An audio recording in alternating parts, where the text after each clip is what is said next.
Alors, Safi Boutella, bonsoir. Vraiment, merci. Je suis plus qu'honoré. Je suis enchanté. Tu me combles en me donnant la chance de pouvoir te faire parler sur ton remarquable parcours artistique. Et justement, à ce sujet, avec ton parcours, tu as traversé diverses cultures, divers genres. Parle-nous un peu des moments clés de ta carrière et de la manière dont tes racines algériennes ont influencé ce travail artistique. C'est marrant parce que le fait qu'il faille que j'évoque mes racines algériennes, c'est pas trop mon truc, mais je suis un patriote jusqu'au bout des ongles, mais je ne sais pas si c'est ça qui a déterminé mon parcours, on va dire. Tout ce que j'ai fait, je l'ai fait parce que j'ai un parcours divers et particulier. Je ne viens d'aucune école, ni du Rail, ni du Sha'bi, ni de l'Andalou, ni du Targhi, ni de quoi que ce soit de spécial, ni de musique kabyle, ni de rien, ni d'ailleurs du rock and roll, ni de la musique classique, mais de tout ça en même temps. Euh, et au travers desquels je suis passé en ramassant tout ce qui m'était possible de prendre parce que ça me semblait être des perches tendues qu'il fallait que j'attrape et que j'en fasse quelque chose. Euh, Mon parcours est divers aussi parce que j'ai toujours considéré qu'il fallait que je fasse des choses, ou tout simplement de façon naturelle, je ne faisais que des choses qui sortaient de l'ordinaire, comme on dit en anglais, maverick. Maverick, c'est par exemple, il y a un troupeau de chevaux sauvages qui court comme ça dans une vallée. Il y en a toujours un qui sort du lot et qui court loin de là-bas, mais qui va dans le même sens, un petit peu, mais qui n'est pas avec le troupeau, qui court à côté. Et je me sens être comme ça, et celui-là. Mon parcours est particulier, euh, et c'est vrai que quand même, par exemple, au début de ma carrière, on me demandait toujours, mais où était l'algérianité dans ma musique? Je leur disais, mais je n'ai pas besoin de prouver une quelconque algérianité. L'algérianité, c'est moi. Le fait que je sois là et que je pratique, quel que soit ce que je pratique. Et d'ailleurs, nous ne sommes pas nombreux. Et d'ailleurs, en musique, je crois, sans forfanterie aucune, être un petit peu le seul dans le quartier à faire des choses différentes, euh, pour lesquelles il m'a fallu une certaine audace et un sens aigu de la liberté et de l'indépendance. Je ne me suis jamais senti obligé euh, de faire partie d'un courant quel qu'il soit, mais les circonstances ont fait que j'ai été amené comme ça, malgré moi, à, euh, à fricoter avec le rail, à fricoter avec la musique des Touaregs, à fricoter avec la musique kabyle, à fricoter avec les gens du Maroc, de Nasser Riwan, par exemple, avec le cinéma. Et toutes ces choses-là se sont internourries, ou plutôt elles m'ont toutes nourri, et ont fait que je suis devenu, ou je suis devenu au fur et à mesure ce que je suis, en me considérant profondément algérien et un créateur algérien sans étiquette. Voilà. C'est fascinant, franchement, c'est un témoignage fascinant parce que je sens vraiment cette expression justement de j'ai pas besoin de prouver que je suis algérien et je suis Ah un ben oui. maverick, je suis un maverick et en fait on est deux là actuellement, maverick à se parler. Bon, écoute, les défis, tu as fait face à de gros défis en Algérie. J'ai eu, même si on s'est connus tard, j'ai eu l'occasion de sentir et de voir les divers défis auxquels tu as été complexité, auxquels tu as été confronté pour justement te réaliser et réaliser un peu tes rêves dans le contexte algérien. Comment tu as pu surmonter un peu toute cette complexité à trouver de l'argent, à trouver des promoteurs, à convaincre, un environnement qui est assez complexe de ce côté-là? Je vais te répondre de façon très, comment on va dire ça,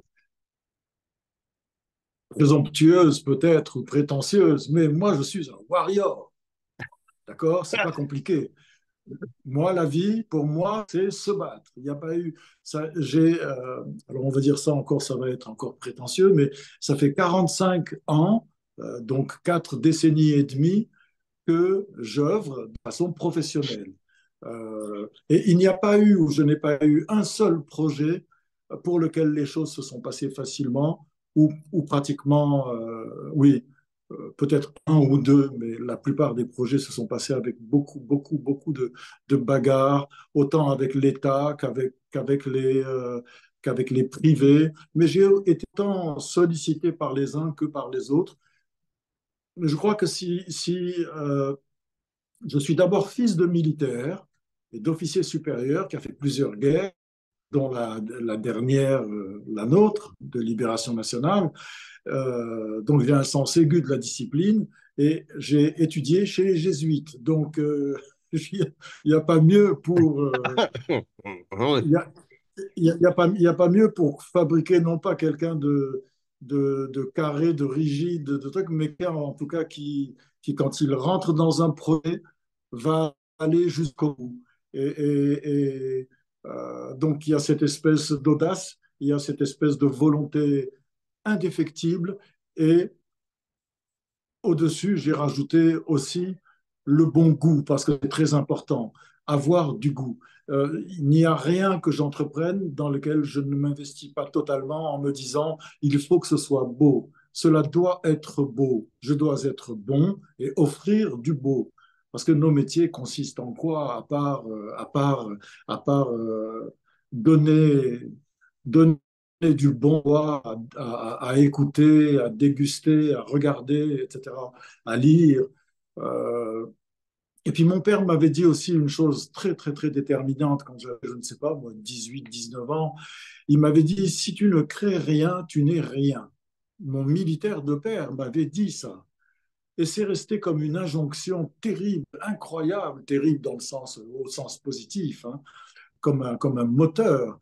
Et je me souviens que je l'étais déjà, un créateur, mais débutant. Et quand il m'a dit ça, ça s'est inscrit, mais comme un coup de marteau sur le crâne.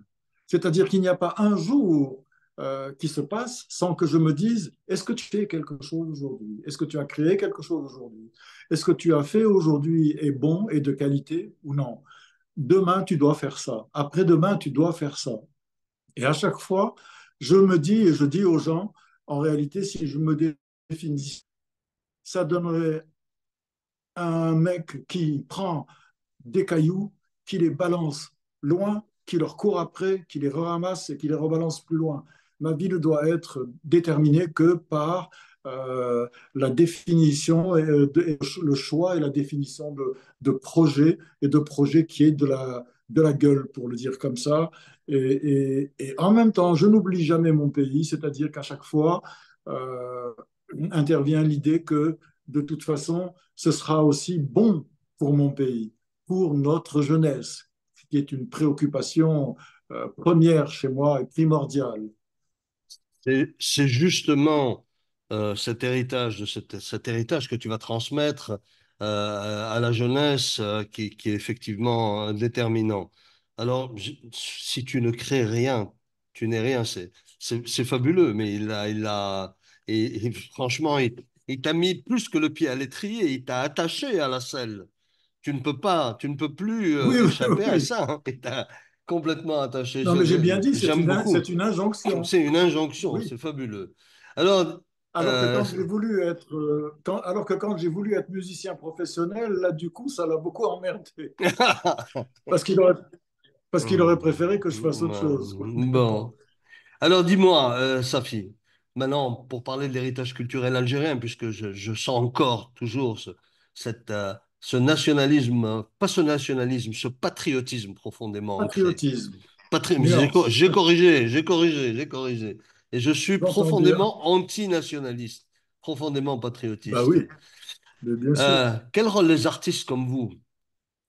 comme toi, vous, il y a quelques artistes aussi de talent hein, dans ce pays, vous pouvez jouer tous à la préservation et la promotion de l'héritage culturel algérien. Quelles actions concrètes peuvent être entreprises pour la sauvegarde? Parce on sent qu'on est fortement agressé, qu'on le veuille ou non, par la culture, par la mondialisation, par cette espèce de nivellement des cultures à un certain niveau, mais à un certain point du moins. Alors, Bah, ça ne concerne pas que l'Algérie déjà. exact. Tous les pays sont touchés par ça. La Mhm. musique française prend des coups, la musique anglaise prend des coups, la musique américaine prend des coups, puisque maintenant beaucoup d'artistes s'abreuvent à l'Afrique, s'abreuvent à toutes les sources possibles. C'est devenu ça, la mondialisation, et on doit, c'est comme l'arrivée de l'intelligence artificielle, on doit s'accoutumer, on doit s'habituer et capitaliser ou rentabiliser tout ce qui passe. Et donc, je ne crois pas, moi, que c'est juste une période. C'est une période qui fait un petit peu peur parce qu'il n'y a plus rien de spécifique, on dirait. Il n'y a plus de musique spécifique. Avant, on avait de certaines choses et on les écoutait précieusement. Elles nous servaient. On s'en inspirait. On inventait quelque chose. D'autres s'inspiraient de ce qu'on inventait. Aujourd'hui, tout est mélangé et tout ressemble à un petit peu de la menace en même temps que la planète entière semble être, c'est le moins qu'on puisse dire, totalement menacée dans tous les sens du terme. Voilà. Alors, j'ai tout cassé, pardon. T'inquiète, pas de problème. Mhm. Oui, oui. Moi, je pense il faut pas justement s'inquiéter du devenir de notre patrimoine. Notre patrimoine ne bougera jamais. Tout ça, c'est immuable. Rien ne disparaîtra jamais. Maintenant, le devoir d'un créateur contemporain, moderne, c'est enfin la meilleure façon de garder nos traditions, c'est pour quelqu'un comme moi, c'est de la la tradition, c'est de la triturer, d'en prendre des bouts, de la déchiqueter, et puis et de la revomir, de la restituer avec,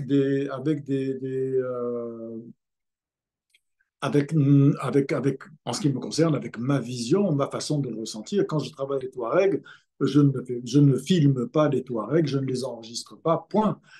Quand je travaille avec le rail, idem, qu'est-ce que j'en fais? J'introduis mon sens de ce que je ressens, et ça, et je le restitue. Ça contribue d'une part à faire avancer le style en question, ou le patrimoine en question, et, euh, et du coup, on fait d'une pierre deux coups. Pardon pour la répétition. On restitue un bout de la tradition en l'accompagnant avec un bout de modernité ou de contemporanité, et ça va donner, ça va rappeler à ceux qui ne la connaissent pas la tradition ou le patrimoine en question, et ça va surtout permettre à ceux qui n'en ont pas qui n'ont pas la possibilité de l'apprécier, comme des étrangers ou comme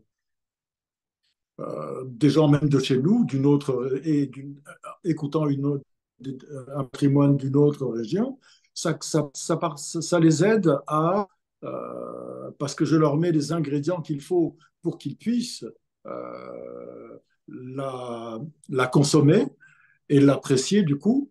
Et par là, voilà, on fait une chose. Mais autrement, si par exemple, pour protéger ou perpétrer ou perpétuer ou pérenniser notre patrimoine, l'objectif serait de le jouer sans arrêt et puis qu'on s'y mette tous, que je me mette moi, par exemple, demain à donner des concerts de Chabi et puis de temps en temps des concerts d'Andalou et des concerts de musique kabyle non, c'est pas ça. Par exemple, mon métier, c'est pas ça. Puis il y a des gens qui le font très bien, ça, qui font à longueur d'année du chabi, du rail, de la musique andalouse, de la musique kabyle, de la musique targui, etc.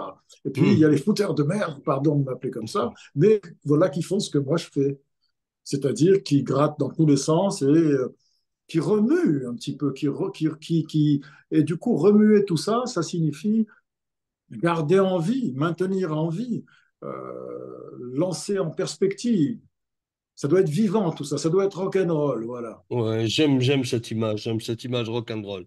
Alors, cher Safi, tu m'as fait voyager, moi je suis un fan de musique, tu m'as fait voyager, et je veux te laisser le mot de la fin. Qu'est-ce que tu as envie de dire, peut-être à cette nouvelle génération, peut-être autour de toi, quel message fort tu voudrais nous passer? Euh, je crois que par rapport à notre pays, parce que c'est de ça qu'on parle, on va dire ça comme ça, mais pourrait concerner tout pays possible, hein. Je crois qu'aujourd'hui, on peut qualifier l'époque comme ceci, c'est que j'ai l'impression qu'on est en déficit. Il y a une espèce de déficit de qualité de mentalité. On est en déficit euh, par exemple, voilà, quand ce sont les influenceurs qui deviennent les grandes figures de la culture, on est dans la merde, quoi. Ce que j'ai envie de dire, euh, c'est qu'il travaillait beaucoup sur la formation, et dès l'enfance. Il faut que chez nous, par exemple, on se remette à enseigner la musique, les arts en général. Euh, Presque plus aucune école ne fait d'enseignement et surtout après ces enseignements durant l'enfance, après quand la jeunesse, le temps de la jeunesse arrive, on n'a pas plus de propositions et les gens sont un peu perdus. Il faut de la formation, il faut des écoles, il faut plus d'écoles, comme cette école que je veux monter, qui serait une espèce de Berkeley plus que j'ai fait aux États-Unis et dans laquelle les gens du monde entier pourraient venir. Euh, un Belge pourrait venir apprendre la musique targui, un Égyptien pourrait venir apprendre le rail, un Africain pourrait venir apprendre la musique du nord du nord de l'Europe, etc., etc. Donc il faut que, et pour ça, il faut que le pays s'ouvre. C'est mandataire, ça. Et j'attends que cette Algérie s'ouvre. Et depuis que je travaille, je ne veux que cette Algérie s'ouvre. Voilà ce qui m'importe le plus. Et on ne peut pas faire évoluer et les mentalités et faire avancer la musique et l'art et la culture sans ouverture. Et l'ouverture, c'est une ouverture réelle, c'est l'ouverture presque l'ouverture touristique. L'Algérien a besoin d'aller visiter le monde et le monde doit venir visiter l'Algérie. On a besoin d'être traversé, de traverser les mondes pour s'enrichir, pour ne plus avoir de problématiques avec l'identité, pour ne plus avoir, et ça ne fait pas de nous, du coup, des gens dispersés. Au contraire, plus on traverse le monde et plus on est visité par les mondes, et plus on est riche et plus on aime son pays en plus. Donc, je trouve que c'est ça qu'il Hmm. faudrait qu'on fasse. C'est magnifique, je te remercie pour ce témoignage vraiment captivant, hein. Crois-moi quand je te dis que ton témoignage a été captivant. Captivant, c'est pas de la flagornerie. Je te remercie et je te dis à bientôt.